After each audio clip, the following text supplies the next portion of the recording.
नहमदुहु व नुसल्ली अला रसूलिहिल करीम अम्मा बाद फ़ाऊज़ु बिल्लाहि मिनश शैतानिर रजीम बिस्मिल्लाहिर रहमानिर रहीम अस्सलामु अलैकुम व रहमतुल्लाहि व बरकातुहू। आज जो हमारा बाब है वो है हकूकुल इबाद, वालिदैन के हकूक। वालिदा से हुस्न सलूक।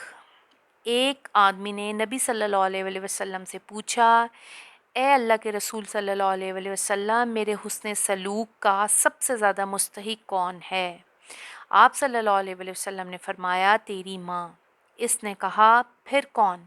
आप सल्लल्लाहु अलैहि वसल्लम ने फरमाया, तेरी माँ। इसने कहा, फिर कौन? आप सल्लल्लाहु अलैहि वसल्लम ने फरमाया, तेरी माँ। इसने कहा, फिर कौन? आप सल्लल्लाहु अलैहि वसल्लम ने फरमाया, तेरा बाप।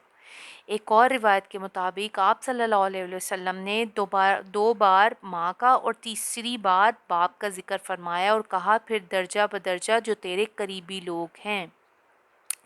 इस हदीस से पता चलता है कि माँ का दर्जा बाप से बड़ा होता है। यही बात कुरान मजीद से भी मालूम होती है। सूरतुल लुक़मान में अल्लाह ताला ने फरमाया, हमने इंसान को वालिदैन की शुक्रगुजारी का ताकीदी हुक्म दिया है।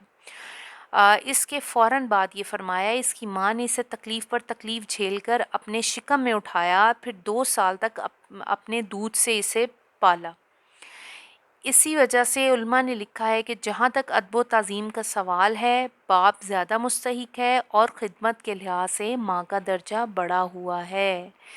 तो देखिए, हमें क्या पता चलता है कि वालिदैन के हकूक़ के बारे में इस हदीस में बताया जा रहा है कि सबसे ज़्यादा मुस्तहिक कौन है? हमारी माँ, फिर उसके बाद हमारे बाप और फिर उसके बाद जो करीबी लोग हैं, करीबी रिश्तेदार हैं वो। तो हमें जो है इनका बहुत ज़्यादा ख़्याल करना चाहिए, इनकी खिदमत करनी चाहिए और इनसे मोहब्बत करनी चाहिए। और इसके अलावा एक और हदीस है जो मैं शेयर करूँगी, खिदमत वालिदैन का सिला जन्नत है। रसूलुल्लाह सल्लल्लाहु अलैहि वसल्लम ने इरशाद फरमाया, उसकी नाक खाक आलूद हो यानी जलील हो। ये बात आप सल्लल्लाहु अलैहि वसल्लम ने 3 बार फरमाई। लोगों ने पूछा, ए अल्लाह के रसूल सल्लल्लाहु अलैहि वसल्लम, कौन जलील हो?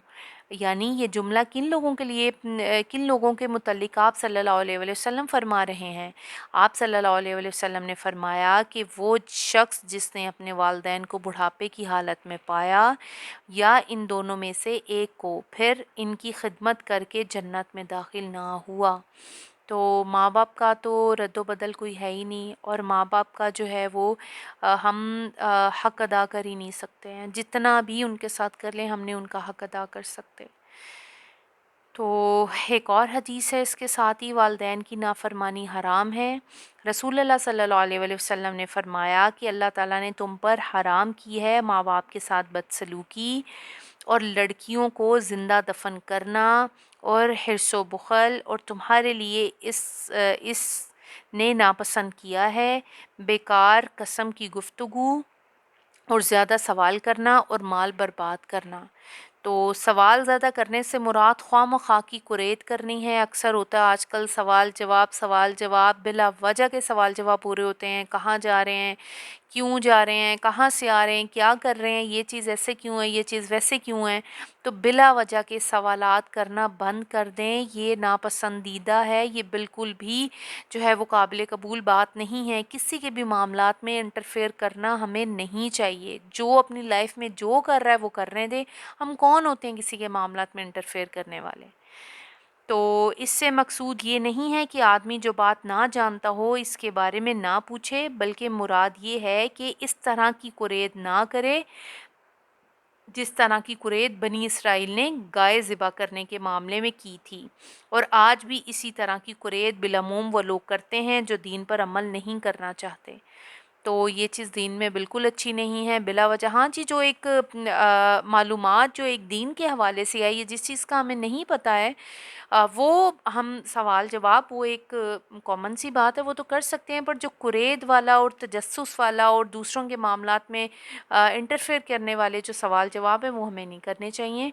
जैसे कि बनी इसराइल वो गाय के बारे में पूछते थे, कैसी होनी चाहिए, क्या साइज़ होना चाहिए, किस रंग की होनी चाहिए, कैसी होनी चाहिए। तो ये चीज़ें बिल्कुल जो हैं वो पसंदीदा नहीं है। तो इसलिए हमें बिला वजह के सवाल जवाब से बचना चाहिए। वाखिरु दावाना अनिल हम्दुलिल्लाहि रब्बिल आलमीन। अस्सलामु अलैकुम व रहमतुल्लाहि व बरकातुहू।